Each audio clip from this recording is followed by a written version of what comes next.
Assalamualaikum warahmatullahi wabarakatuh.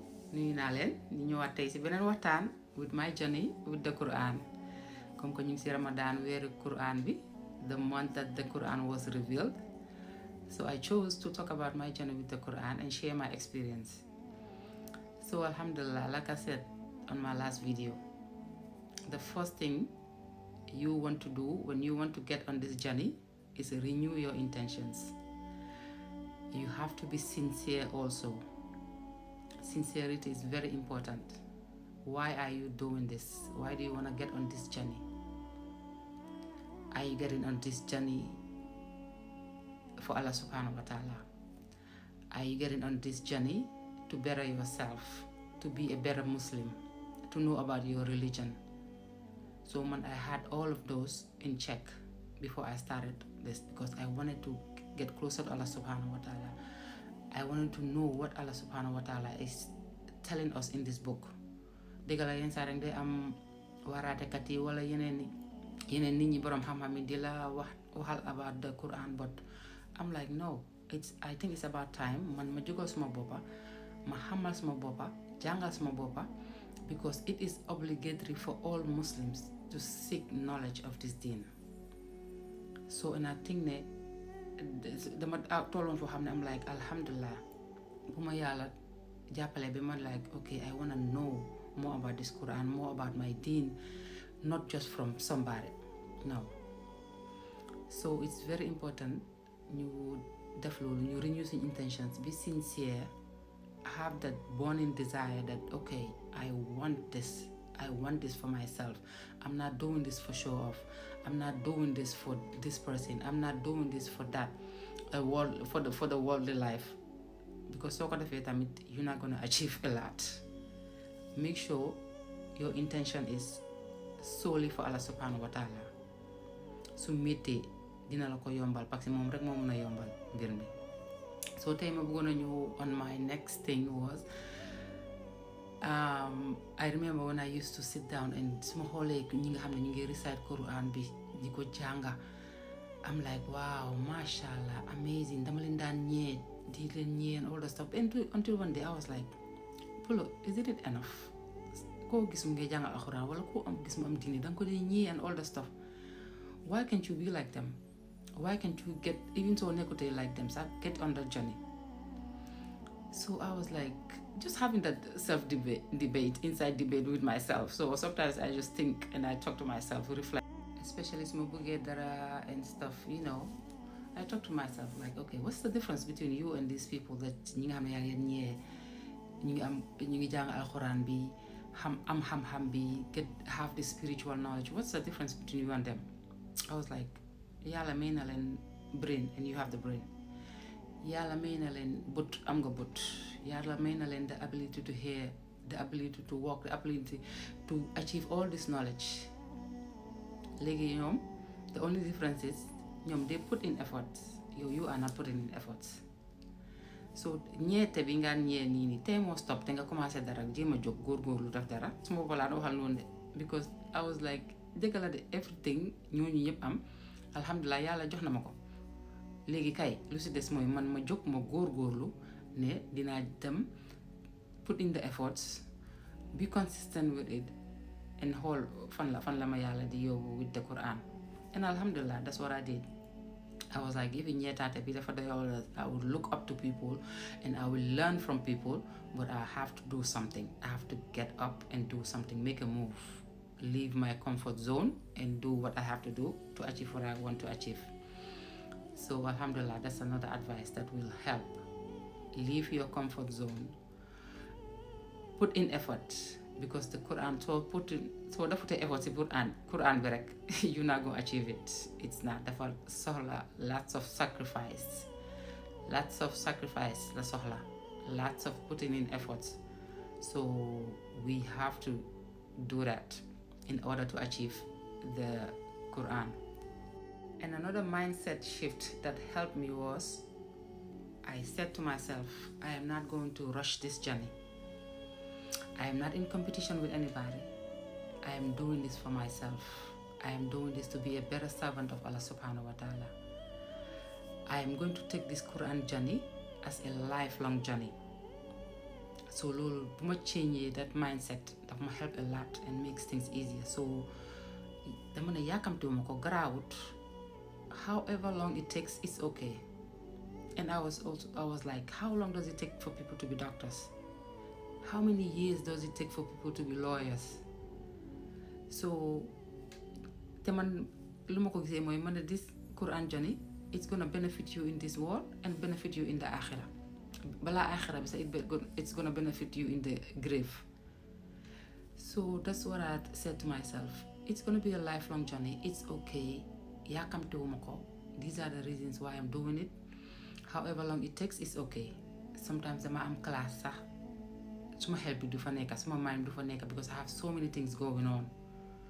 But I'm like, it's okay. It's okay. Some days are better days, some days are more slower. te jàngi mag si boppam moo yombut, ñun lu ne suñ boppa yi moo bare, suñ bëree ni foog naa moo commencé di wow xawma commencé di naax compared to xale yi ñoom masha Allah suñ dee memorize, their brains are like sponges, they absorb things so fast so quickly and they retain it. But ñun fuñ tollu la nag te jàngi mag moo yombut. But alhamdulillah bu la yàlla xiiree bi nga jóg rek nekk si yoon bi, nekk si joni bi rek santa yàlla la. So yal nañu yàlla def ñu nekk si the people of the Quran, the ahlul Quran, and yàlla jàppale ñu. Képp ku si bëgg a nekk rek yal na la si yàlla jàppale. Képp ku si nekk yal na la yàlla gën a jàppale, grant you tawfiq and make it easy for you and all of us, because wallahi it is worth it. Wallahi the Quran changes lives. I used to hear the Quran is light, the Quran is nur, the Quran is a source of guidance. It gets you out of the dark and puts you in the light. And you yëpp sometimes danga ko dee dégg rek ngay dégg waraate ka di ko wax, but soo ko dundutee Quran bi moo nekk loo xam ne soo ko dundutee lu ñu naan lu mu saf ku ko ñam rek a ko xam. Soo ko dundutee yooyu yëpp doo ko mën a understand. When you start to live your life according to the Quran, you start to apply your life, you start to apply what you learn from the Quran. It's amazing. You don't even know the feeling and how easy it makes your life. Think they're gonna understand you, but that's when you start to see the light. That's when you start to be like, oh my God, it changes your behaviors, the way you think and all that stuff. Nit a ngi go through lu métti wala hardships, jafe-jafe, mu bu jëloon benn aaya rek si alxuraan bi rek apply ko si lu mu go through wala anything lu ko mun di dar rek mu nekk si ay jaar-jaar. There is always something, there's always an ayah from the Quran that can help you with that. Recently I had a situation that I was going through, and then an ayah from the Quran came to mind. Ba pare ma use ko nag fii yàlla suñ borom di waxee ne perhaps you hate a thing and it's good for you, and perhaps you love a thing and it's bad for you, and Allah knows what you do not know. Maanaam yenn saay dañuy bugga dara bi bugga dee te gënul si ñun. Yenn saay ñu bañ dara te njëkkate woo looloo gën si ñun, parce que yàlla moom moo xam, moom mooy alxakim, mooy the most wise. Yàlla moom mooy albasir, moom mooy alsamir, moom mooy dégg lépp, mooy gis lépp. Ñun xamul, ñun we are limited in our knowledge, we are limited in suñ gis-gisi. So when I applied that ayah, I had peace.